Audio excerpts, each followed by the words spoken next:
하나님 말씀은 구약 성경 하박국서 2장 4절을 보겠어요.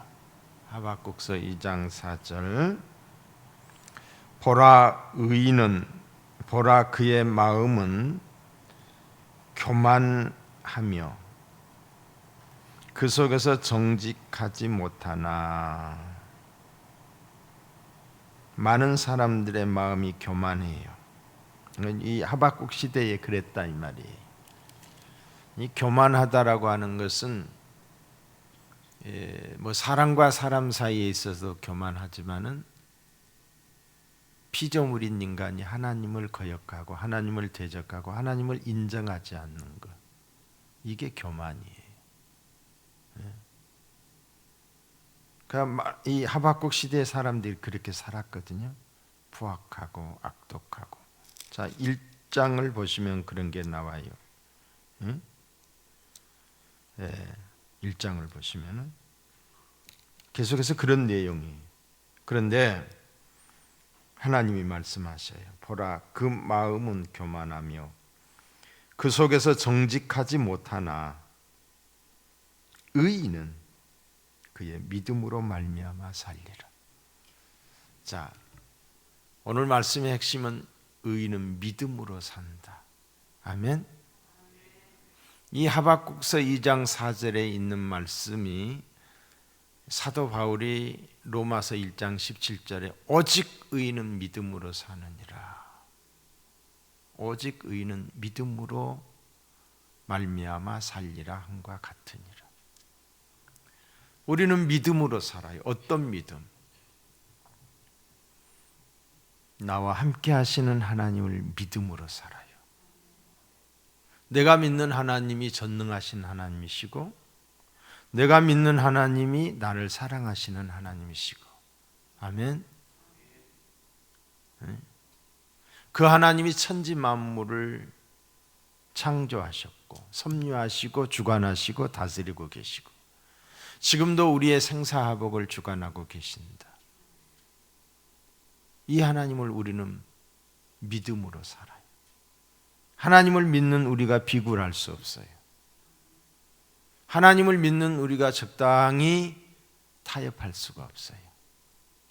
하나님을 믿는 우리는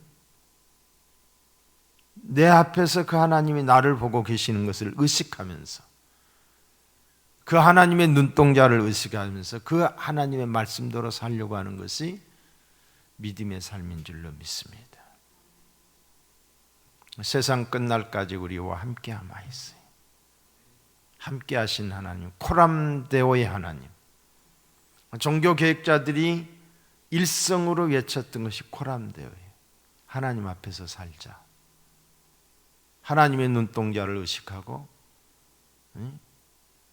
하나님의 손길을 의식하며 살자.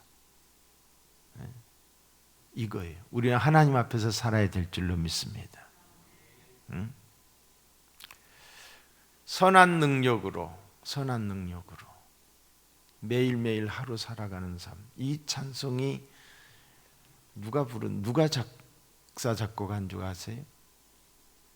보네퍼라고 하는 사람이에요. 보네퍼가 누구예요? 보네퍼는 독일의 히틀러와 맞짱을 떴던 사람이에요. 그리고 아주 젊은 나이에 순교를 당하지요. 젊은 나이에. 그 보네퍼. 바른 소리를 하다가 죽은 사람이에요. 바른 소리를. 그 당시에 수많은 성직자들이 있었을 거예요. 그러나 그 누구도 기억하지 않아요. 그러나 우리는 보네퍼는 기억하고 있어요. 왜? 불의와 항거하다가 믿음으로 순교한 사람이기 때문에. 여러분, 시작에 불과합니다. 우리가 이 예배를 제재당하는 것은 시작에 불과하다 이 말이에요. 지금 이 상태에서 어떤 하나님의 도우심과 변화가 없이는 정말로 예배를 못 드리는 정도가 아니라 수많은 교회들이 문을 닫아야 되는 그런 상황까지 다다르게 될 거예요. 그러니까 어떤 면에서는 두려워요. 뭐 죽을까 봐 두렵다는 것이 아니고, 지금까지 이 하나님의 교회를 통해서 우리 민족이 축복을 받았는데, 교회가 살아있을 때 축복이 임하는 거예요. 그럼 바로 우리 나라가 망한다는 거거든요. 나라가 망해요. 우리 손주들 얼마나 귀엽고 사랑스러워요. 그들이 살아갈 세상을 생각하면 두렵지 않을 수가 없는 거예요. 생각만 해도 오싹오싹해요. 그래서 우리는 뭐 보네파 같이 이 보네포, 게스타포들이 막 쫓아다니고 그들을 저기 하는데도 이 악한 세력들과 싸우다가 결국은 그가 순교의 제물이 됐지만은 아직은 우리에게 그런 어려움은 없어요. 근데 지금 이 상황에서 우리가 깨어 있어서 아닌 것은 아니라고 말하고 그냥 우선 내가 손해볼까 봐 아무 말도 안 하는 것이 아니라, 우리가 믿음의 사람으로서 정의의 편에 서서 나라의 장래를 생각하면서 우리가 할 수 있는 것들은 해야 된다. 아멘. 제가 앞장설 거예요. 지난 주간에 제가 믿음의 사람들이라고 하는 설교를 잠깐 하고 동영상을 보내줬죠. 그것은 제 믿음의 고백입니다. 여러분들이 어떻게 들을지 모르지만은 그냥 영상을 보여준 게 아니에요. 여러분, 우리 교회에 대한 동영상을 다 보셨으리라고 생각을 해요. MBC에서 나오는 우리 교회가 그래도, 그리고 여기 있는 박 목사가 전국 방송을 탄 사람이에요. 그것도 9시 톤 뉴스에, 또 아침 뉴스에. 그런데 그 사람들이 걸리지 않는 범위 내에서 어떻게 대덕구의 모 목사가,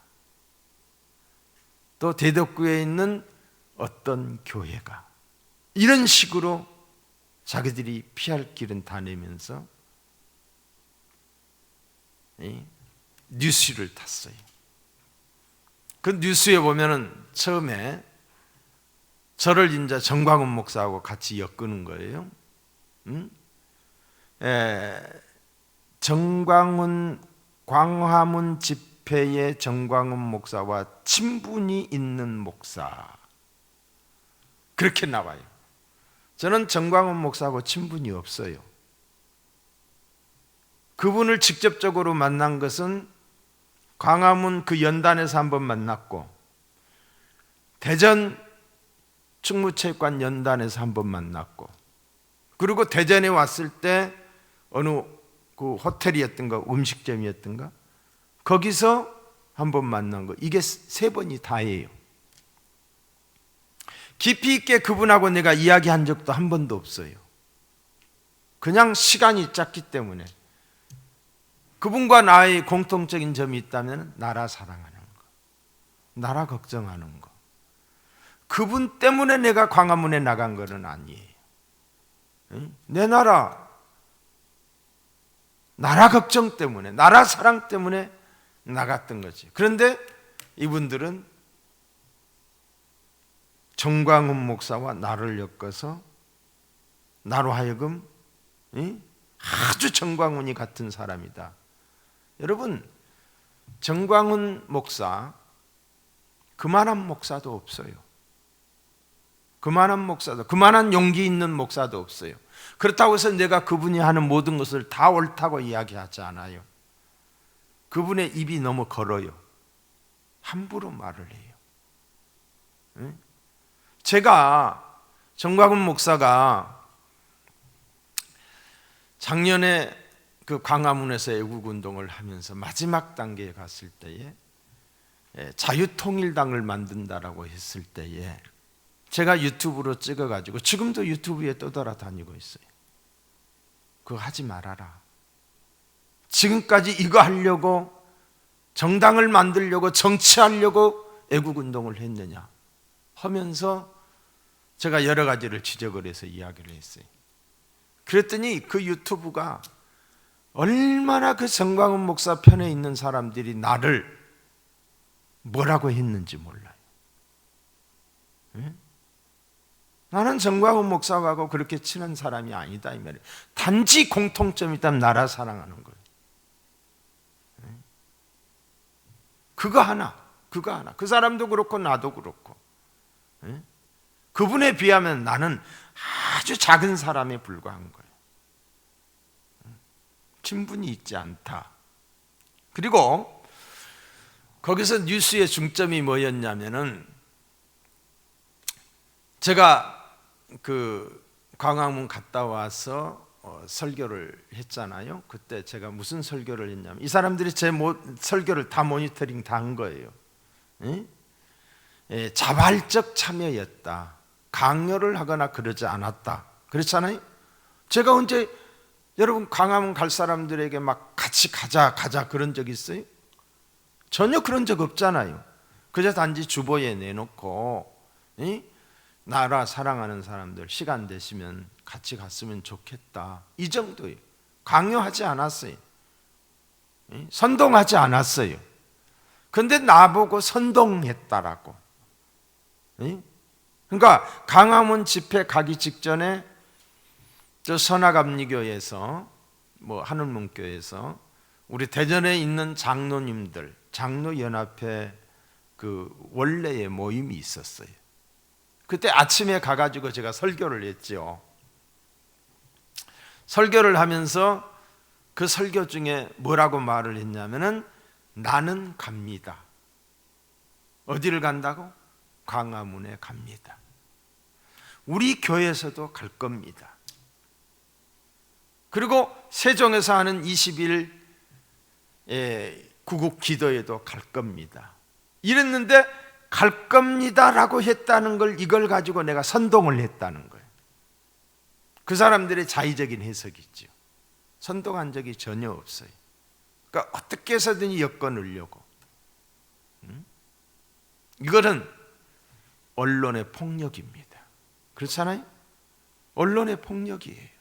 자기들 빠져나갈 길 다 헤쳐놓고 우리 교회 건물 사진만 살짝 비춰주고 우리 교회 주보도 비춰주면서 아주 강교하게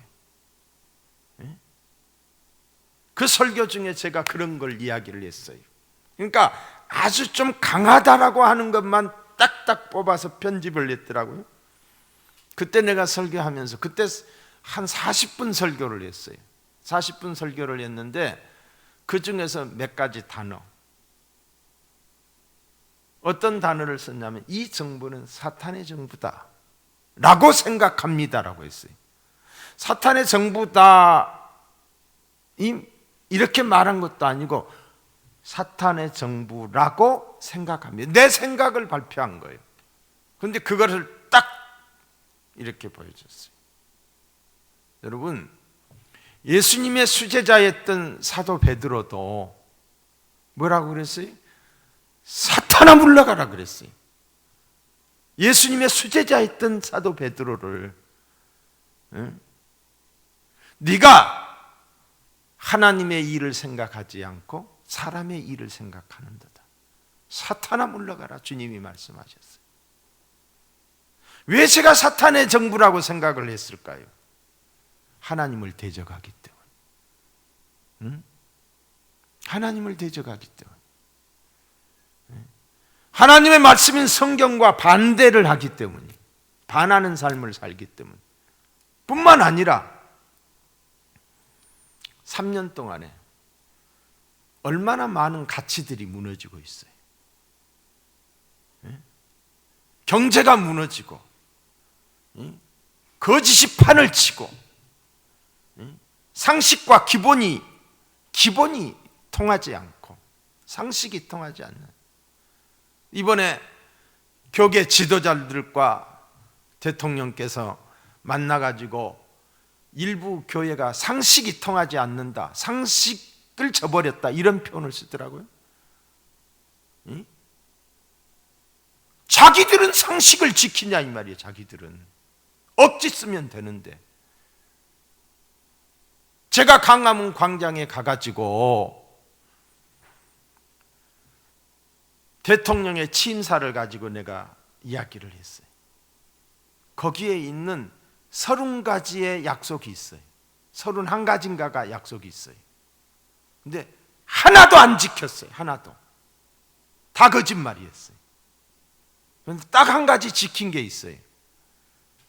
한 번도 경험해 보지 않는 나라. 이거는 지금 이루어져 가고 있는 거예요.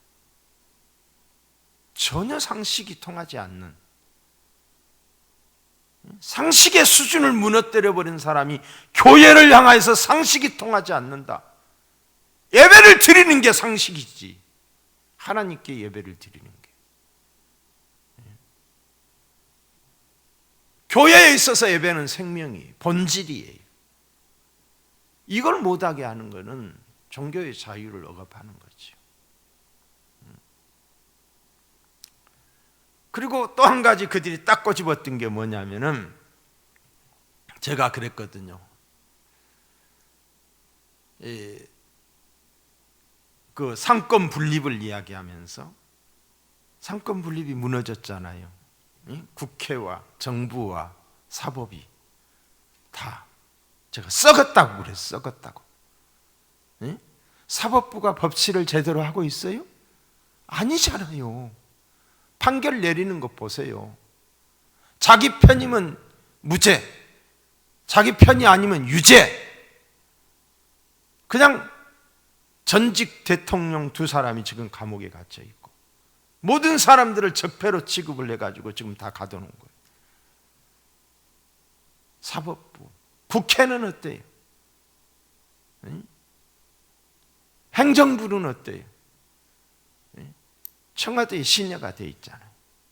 그래서 내가 썩었다, 썩은 냄새가 진동한다, 역겹다, 냄새 나지 않느냐라고 이렇게 이야기를 했던 거예요.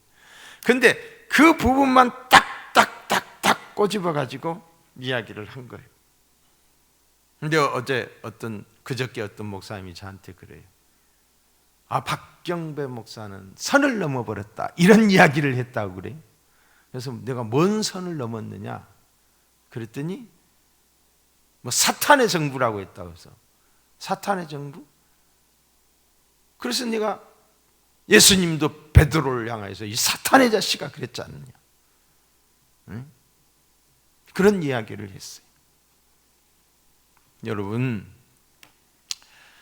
가정에서 제 설교를 듣는 여러분, 의를 위하여 핍박을 받는 자는 복이 있다고 그랬어요. 의롭게 살려고 하다가, 바르게 믿으려고 하다가, 내가 잘못해서가 아니라 내 믿음을 지키려 하다가 조금 손해보고 어려움을 당하더라도 두려워하지 마세요. 하늘에 너희 상이 큼이라고 약속하고 있어요. 하늘에 너희 상이 큼이라. 지금 우리가 일어나서 국민들을 깨우지 않으면, 지금 우리가 기도하지 않으면, 전번에도 제가 이야기했지만 통곡할 날이 올 거예요. 저는 제가 이 상황에서 무엇을 해야 할 것인가, 그런 걸 생각을 해봐요. 그냥 가만히 숨죽인 듯이 있어야 될 것인가? 기도해야지요. 그리고 틀린 것은 틀렸다고 이야기해야 되지 않겠는가? 100번을 생각해도 제 결론은 그거예요. 100번을 생각해도. 왜? 목사로서, 선지자로서요. 그게 사명이에요. 그게 하나님이 주신 사명이고 시대적 사명이에요. 시대적 사명. 이 어려운 과정, 다시 말해서 이 서리가 내려봐야 그 나무가 어떤 모든 것들은 다 시들어 버리잖아요. 그런데 푸르름을 잃지 않는 나무들이 있어요. 어려움을 겪을 때에 그 신앙의 진가가 드러나는 줄로 믿습니다. 오직 의인은 믿음으로 산다. 할렐루야. 이것저것 계산하고 이것저것 재지 마시고 하나님의 말씀에 비추어서, 하나님의 말씀이라고 한다면 순종할 수 있어야 돼. 그런 각오가 있어야 돼. 그런 다짐과 결의가 있어야 돼. 아멘. 제가 지금 2개의 글을 가지고 올라왔는데, 과연 민주주의는 무너지고 있는가라는 글하고, 이거는 우리 미래목회 포럼에 속해 있는 어느 목사님이 메일로 저에게 보내준 글이에요. 그가 요즘 시국이 돌아가는 이런 글을 제가 읽어보니까 우리 성도들에게 꼭 소개해주고 싶은 글이었어요. 이거 하나 가지고 왔어요. 그런데 상당히 길어요. 근데 또 하나의 글은, 북한에 억류되어 있다가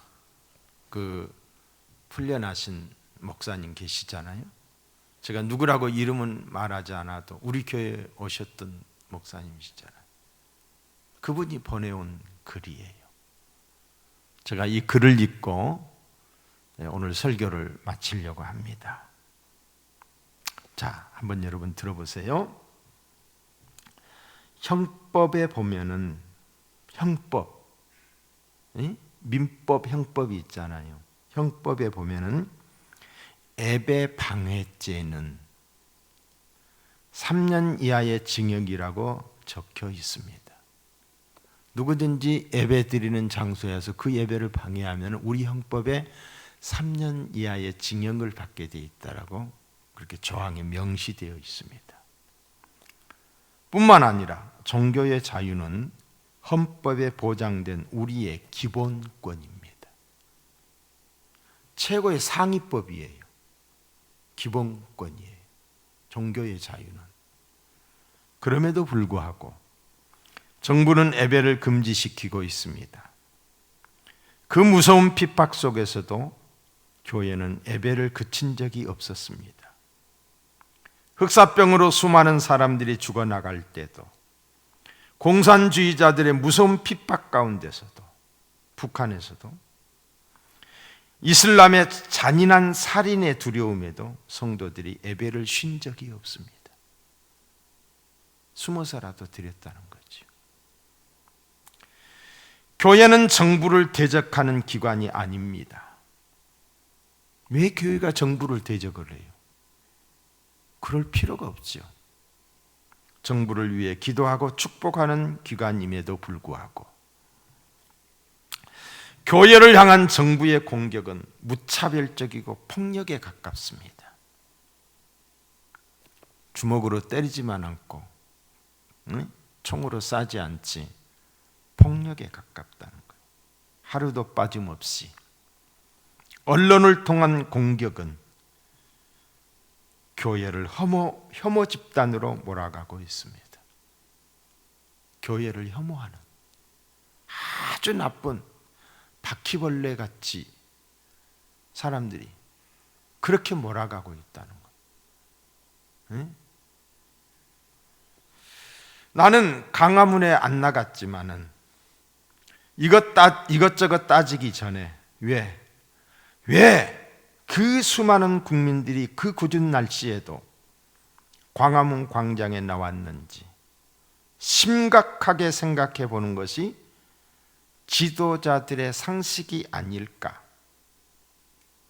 지도자들의 상식이 아닐까? 왜 이 많은 사람들이 모였을까? 날씨도 안 좋은데 왜 모였을까를 생각해 봐야지요. 그들도 우리 국민임을 잊지 말아야 할 것입니다. 일부 교회가 부주의했고 여과 없이 정부를 비판한 것도 사실이나 전국에 있는 6만 개의 교회를 전부 매도하는 것은 너무 불공평하고 의도적인 박해라고 생각하지 않을 수 없습니다. 의도적인 박해라고. 매일 자살하는 젊은이가 40명에 가까워 34명인가 그러게 됐죠. 37명인가. 35분에 1명꼴로 자살한다는 통계가 나와 있습니다. 한국에서 매일 날마다 죽는 사람이 900명 이상이 세상을 떠난다고 합니다. 그 중에 술 먹고 사고치고 죽는 사람, 교통사고로 죽는 사람, 자, 그렇다고 전국에 술집 문 다 닫습니까? 전국의 차량 다 통제합니까?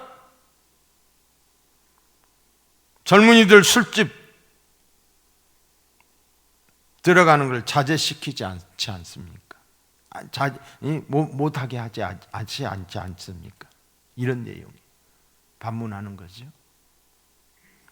수많은 양로원, 고아원, 모자원, 수많은 병원들, 학교, 수많은 구호단체, 국제 NGO, 호스피스 사역자들, 맹인, 농아, 장애인들, 소년, 소녀,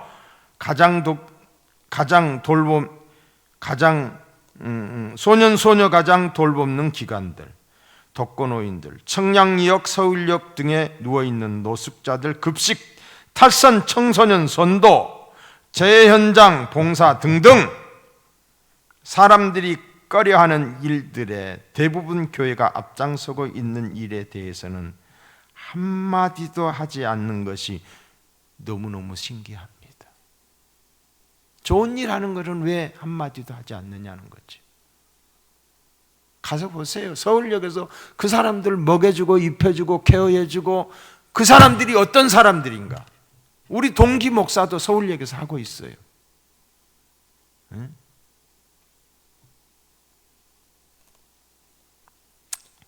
코로나가 가장 많이 퍼지는 곳은 사람들이 가득한 서울 출퇴근길 지하철일 것 같은데 지하철에서 코로나19가 걸렸다는 보고는 단 한 번도 들어본 적이 없네요. 위기의 때일수록 지도자들이 여유 있는 태도를 보이면서 관대하고 유연한 자세로 많은 사람들을 품어야 하는데 지도자들이 경직된 모습으로 행정명령만 내리면 되는 줄 아는 것은 권위의식만 살아있지 진정한 권위는 없기 때문이 아닐까 생각합니다. 국민 저항이 본격화되면 무서울 것이다. 국민 저항의 거센 파도가 일어나기 전에 지도자들이 정신을 차려야 할 것입니다. 불은 처음에 꺼야지 불이 번지고 나면 끄기 어렵습니다. 백성들의 소리를 하늘의 소리로 들을 줄 알아야 할 것입니다.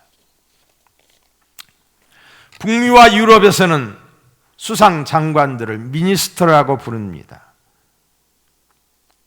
종이라는 뜻이죠.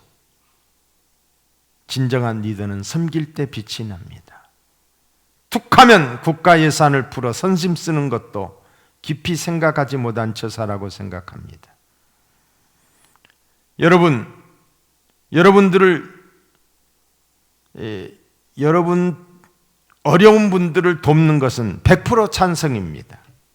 그러나 획일적으로 전부 똑같이 주는 것은 공산주의의 사고방식입니다. 돈 몇 푼의 감동을 받고 좋아하는 생각이 가난한 국민들도 한 번 더 깊이 생각해 보아야 할 것입니다. 생각이 가난하다는 것. 돈 몇 푼 주면 그것 때문에 좋아하는 국가 빚이 채무가 그 다음의 빚은 누가 책임져요?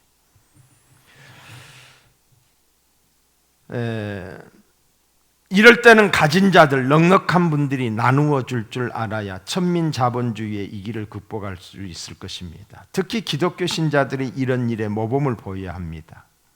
천만 기독교인만 베풀어도, 베풀 줄 알아도 위기의 때를 안전하게 지나갈 것입니다. 교회는 이 고통의 시간을 낭비하지 말고 주님께서 주시는 거룩한 음성을 들어야 할 것입니다. 고통에는 뜻이 있습니다. 코로나19가 주는 교훈은 19가지가 더 될 것입니다. 하나님은 우리를 고생시키고 근심시키는 것이 하나님의 뜻이 아니라고 말씀하셨습니다. 오히려 우리에게 평안과 소망을 주시는 분이시지요. 그러므로 이런 고난은 징계라고 할 수 있는데, 징계는 사랑하기 때문에 주시는 것이기에 징계의 교훈을 깨닫고 회개하고 돌이키면 곧 하나님이 멈추실 것입니다. 지난 1월 브라질 아마존에 갔다가 브라질 전역 거리마다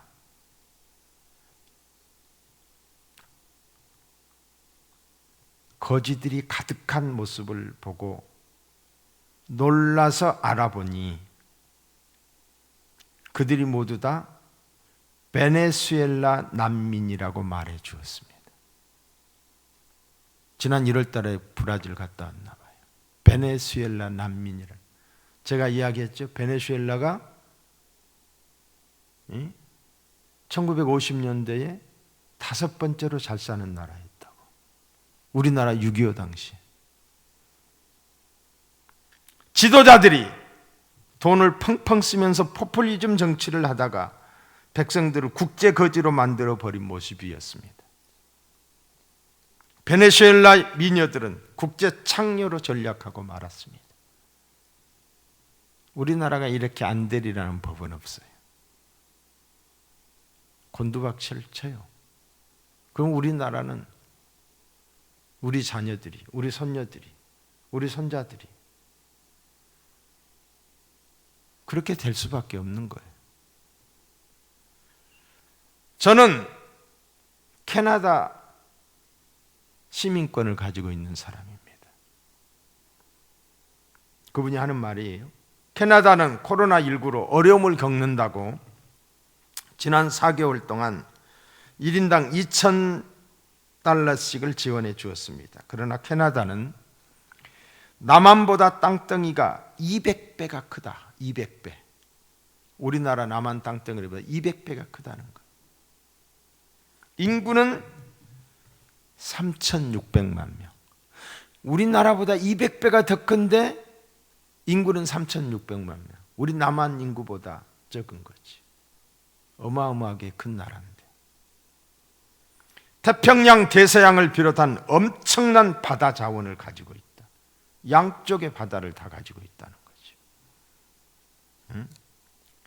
임업 1위, 지하자원 1위, 세계 금생산 2위, 전 세계 담수의 14%를 갖고 있고 원자력을 비롯한 하이텍이 발달한 나라다.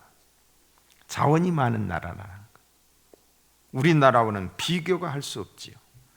그래서 그들은 전 국민에게 1인당 $2,000씩을 줬다는 거지요. 그러나 우리 한국의 상황은 다르다. 자원이 없습니다. 땅도 좁은 나라입니다. 수출해서 먹는 나라고, 수출길이 막히고 식량 위기라도 찾아오면 하루아침에 참담한 국가 위기를 맞이하게 될 것이 너무나도 분명한 그런 조건을 가지고 있는 나라. 그 좋은 애가 IMF라고 지금 말하고 있어요. 그런데 과소비, 사치, 투기, 마약, 술, 도박, 성적 타락, 빈부의 격차는 점점 커지고 있다. 100년 전 축첩제도 폐지, 국채보상운동, 국산품 애용운동, 절제운동, 주식초 금지운동, 3.1운동을 일으켜 나라를 구할 때 그 일을 주도했던 기독교인들은 인구의 1% 조금 넘기 시작할 때였다. 인구의 1%가 안 됐을 때 기독교인들이 그런 역할을 했다는 거지. 이제부터라도 1,000만 크리스찬들만이라도 정신을 차리면은 지금의 위기는 더 좋은 기회가 될 것입니다. 저는요, 이분의 그 전에 우리 교회 와서도 부흥집회를 했지만은 정말 하나님의 사람이에요. 하나님, 고난을 겪은 사람, 민족의 아픔을 몸으로 체험한 사람이에요. 그리고 하나님을 신뢰하는 사람이에요. 이 사람이 쓴 글이기 때문에 제가 무게 있게 받아들이는 거예요. 사람들이 글 잘 쓰는 사람이 있어요. 글과 삶은 다르거든요. 저는 이 목사님의 이 글이 그분의 신앙 고백이라고 생각해서 읽어드리는 거예요. 우리나라는 아직도 소망이 있습니다. 우리가 기도하는 한 하나님이 보호해 주시기 때문입니다. 절대 망하지 않을 것입니다. 공산화가 되지 않을 것입니다. 우리가 기도하는 한, 아멘. 그러니까 기도하는 한 그렇게 단서를 붙여놨어요. 기도하지 않으면 우리가 기도하면 하늘의 하나님이 지켜줄 줄로 믿습니다. 통일이 되면 우리나라는 세계 최강의 국가가 될 수 있습니다. 저도 그걸 인정해요. 우리가 죄에서 떠나 하나님의 백성이 된다면 전능자가 우리를 도우실 것입니다. 할렐루야. 가정에서 함께 예배를 드리는 우리 사랑하는 성도님들, 우리가 죄에서 떠나 하나님의 백성이 된다면 전능자가 우리를 도우실 것입니다. 방역소득제로 손 씻기보다 예수 그리스도의 피로 죄 씻음을 받고, 할렐루야, 사람 간의 거리 두기보다도 죄와 악에서 떠나는 것이 더 급선무입니다. 죄의 뿌리를 뽑아야 합니다. 대한민국이 깨끗해지면 모든 재앙은 한순간에 사라질 것을 확신합니다. 여기까지 글을 써 있는 걸 제가 봤어요. 확신합니다. 아멘. 우리가 죄악에서 떠나면. 그런데 지금 그렇지 못한 부분들이 많아요. 교회도 갈라치기가 되고 있어요. 교회도. 그거 별거 아니잖아요. 교회가 예배를 강행하는 것은 그게 국가를 대항하기 위해서 한 게 아니잖아요. 신앙을 지키기 위해서예요. 신앙심, 하나님 앞에서 예배 드리기 위해서 그렇게 하는 거예요. 그런데도 오늘 내가 지금 내려오기 직전에 보니까 인터넷에 보니까 뭐 서울에 4개 교회가 대면 예배를 드렸다 해서 막 그 교회를 또 죽이는 거예요. 그리고 그 교회 이 사이트에 내가 들어가서 보니까 막 아주 막 그 이상한 인간들이 댓글을 그렇게 또 막 걸치하게 달아놓은 거예요. 이러면 안 되잖아요. 이러면은 그분들의 신앙심으로 철저하게 방역하고, 왜 교회만 3단계냐고요. 다른 데는 다 뭐 2.5단계, 뭐 대전도 2단계, 그런데 왜 교회만 3단계냐고요. 억울해도 제가 참는 거예요. 제가 전번에도 그랬잖아요. 나 같으면 나는 예배 드린다. 그러나 우리 교회 성도들, 믿음 없는 성도들, 그리고 주위 사람들이 저를 공격하는 것이 아니라 여러분들을 뭐 송총교회 어떠는지. 우리 교회가 부흥될 징조인 줄로 믿습니다. 부흥될 거예요. 하나님이 부흥시켜 줄 거예요. 우리가 기도하면 하나님이 나라도 시켜주시고 교회도 부흥케 하시고 우리 성도님들의 신앙도 업그레이드 될 거예요. 여러분, 이렇게라도 예배를 드리니까 제 마음이 좀 평안하네요. 감사가 있어요. 수요 예배도 금요 예배도 이렇게 드릴 거예요. 지금 그 유튜브 상에 지금 몇 명 체크됐어요? 봐봐. 156명이 체크됐어요. 156명이면 한 집에 두 사람씩만 있다고 평균치를 치더라도 300명 이상이 지금 같이 예배를 드리고 있는 거예요. 아멘? 여러분, 사랑합니다. 그리고 축복합니다. 내가 송총교회 성도라고 하는 자부심과 긍지를 가지고 누구 앞에서도 기죽지 말고, 우리가 생활 속에서 흠잡히지 않도록 말에 있어서나 삶에 있어서나 깨끗하게 살고 약속 지키고 거짓말하지 말고 청결하게 살아야 될 줄로 믿습니다. 저는 우리 교회가 대덕구의 대표적인 교회라고 생각을 해요. 오늘도 제 메일, 어떻게 제 메일 번호를 알았는지 어느 분이 제 메일로 글이 올라왔어요. 동구 무슨 교회라고, 교회 이름은 밝히지 않았는데 자기 교회에서는 이 강화문 갔다 온 사람들이라든가 이런 애국적인 이야기를 하면은 엄청 목사님이 뭐라고 한대. 아주 막 그 글의 짤막한 글 속에 그게 읽어져요.